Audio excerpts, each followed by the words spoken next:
7, que fala quase a mesma coisa que agora acabou de ler. Nós cantamos, até do grupo falou, nossa, foi longe, essa música aí.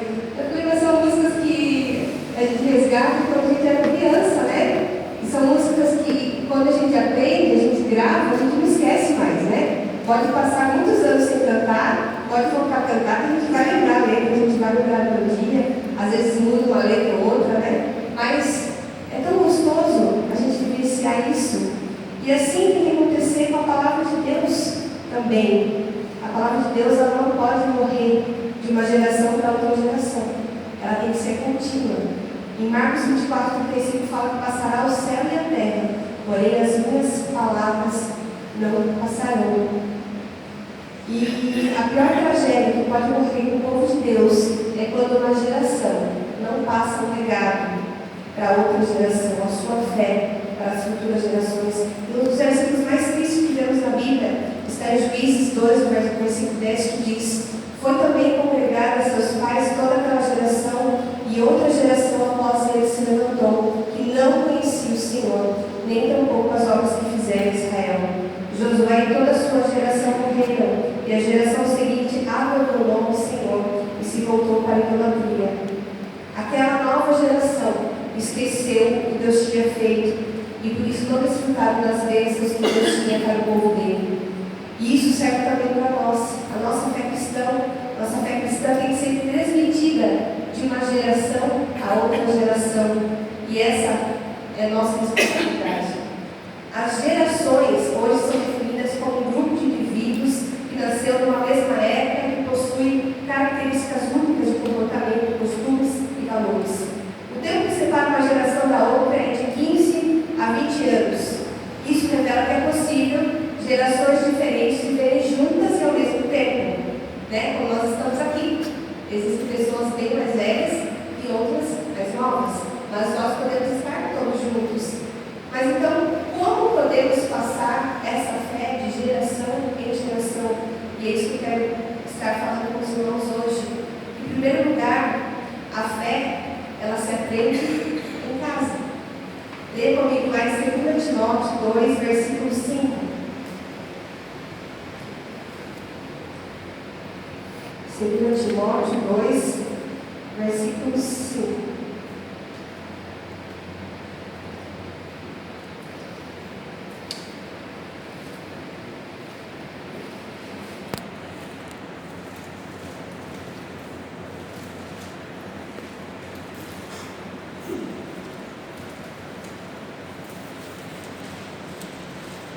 Vamos começar a pesquisar.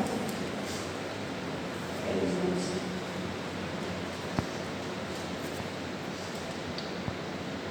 2 Timóteo 1, 5, desculpa. 2 Timóteo 1, 5.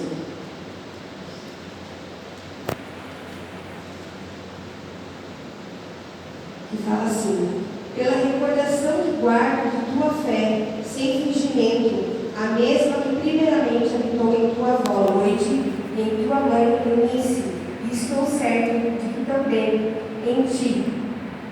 Nesse texto nós vemos que Timóteo foi ensinado pela sua mãe e pela sua avó a Bíblia desde a sua infância. E ele tornou-se o ministro da palavra de Deus e companheiro de Paulo. Não é citado o pai de Timóteo. Eu li tal texto, talvez ele fosse de outra cultura, de outra religião.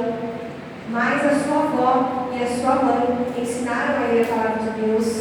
E ele cresceu conhecendo o Senhor. Então a família é o primeiro lugar em que as crianças aprendem a amar a Deus e a obedecê-lo. Em Deuteronômio 6, 4, 9, diz assim: vamos abrir lá quem quiser também para conferir. Deuteronômio 4, 6, 4 ao 9.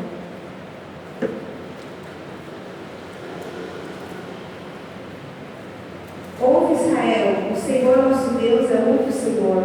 Amarás, pois, o Senhor teu Deus de todo o teu coração, de toda a tua alma e de toda a tua força. Essas palavras que hoje te ordeno estarão no teu coração. Tu inculcarás a teus filhos, e delas falarás, assentado em tua casa, e andando pelo caminho, e ao deitar-se, ao levantar-se, também as atarás como sinal na tua mão, e te serão por frontal entre os olhos. Escreverás nos umbrais de tua casa e nas tuas portas. Ou seja, em todo o tempo nós temos que estar ensinando os nossos filhos. Essa missão é minha, é sua. Os pais, os avós, os bisavós, né? Nós somos os primeiros professores dessa nova geração. E a nossa motivação deve ser o amor de Deus, que nós vivenciamos. Então, primeiramente, nós temos que viver pelo exemplo, né?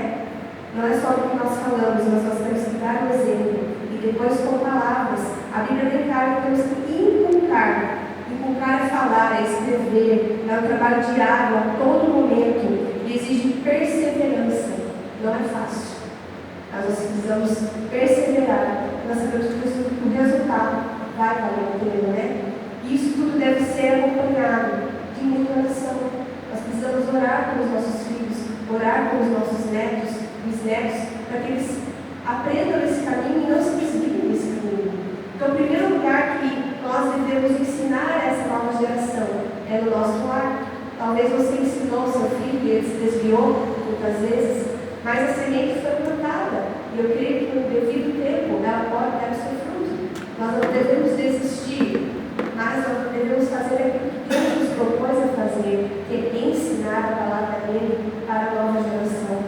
E em segundo lugar, a fé, ela se consolida na igreja.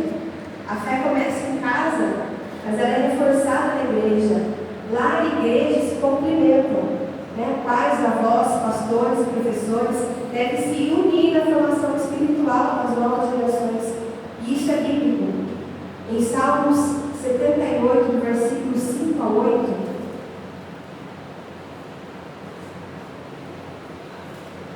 Salmo 78, versículo 5 a 8. Ele estabeleceu um testemunho em Jacó e instituiu uma lei em Israel e ordenou a nossos pais que os transmitissem a seus filhos, a fim de que a nova geração os conhecesse. Filhos que ainda antes de nascer se levantassem e por sua vez os referissem aos seus descendentes, para que pusessem em Deus a sua confiança e não se esquecessem dos feitos de Deus, mas que observassem os mandamentos, e que não fossem como seus pais, geração obstinada e rebelde, geração de coração inconstante, e cujo espírito não fosse fiel a Deus. Então, nós vemos que a igreja, ela deve amar a nova geração. E quem ama, se lembra, quem ama, expressa isso. E principalmente quando nós lembramos de alguém, quando nós amamos alguém, nós oramos por essa pessoa. E lá em 2 Timóteo, continuando lá, 2 Timóteo 1:3.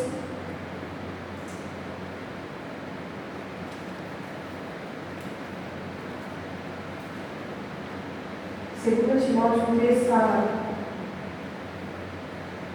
Paulo falando, dou graças a Deus a quem desde os meus antepassados sirvo com consciência pura, porque sem cessar me lembro de ti nas minhas orações, noite e dia. Paulo falando que se lembrava de Timóteo dia e noite em oração, e assim nós temos que fazer também. Por essa nova geração nós temos que orar continuamente. A maior parte do amor é oração, precisamos amar as novas gerações e mostrar isso orando, valorizando, encorajando. A igreja também deve mostrar o valor da fé para as novas gerações, seguindo aí o texto em 2 Timóteo 1, versículo 8 a 11. Não te envergonhes, portanto, do testemunho de nosso Senhor, nem do seu encarcerado, que sou eu. Pelo contrário, participa comigo dos sofrimentos a favor do Evangelho, segundo o poder de Deus, que nos salvou e nos chamou com santa vocação, não segundo as nossas obras, mas conforme a sua própria determinação e graça que nos foi dada em Cristo Jesus, antes dos tempos eternos, e manifestar agora pelo aparecimento de nosso Salvador Cristo Jesus, o qual não só destruiu a morte, como trouxe à luz a vida e a imortalidade mediante o Evangelho. Nós não devemos nos envergonhar do Evangelho. Pelo contrário, nós temos que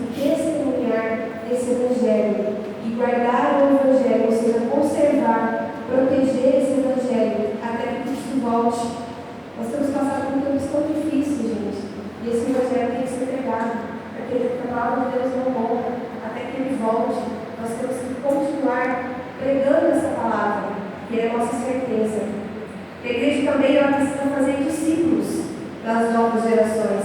Assim como Paulo, ele passou tudo que ele sabia para Timóteo, ele fala para Timóteo fazer o mesmo. Leia comigo lá em 2 Timóteo 2:2. E o que de minha parte ouviste, através de muitas testemunhas, isso mesmo transmite a homens fiéis e também idôneos, para instruir a outros.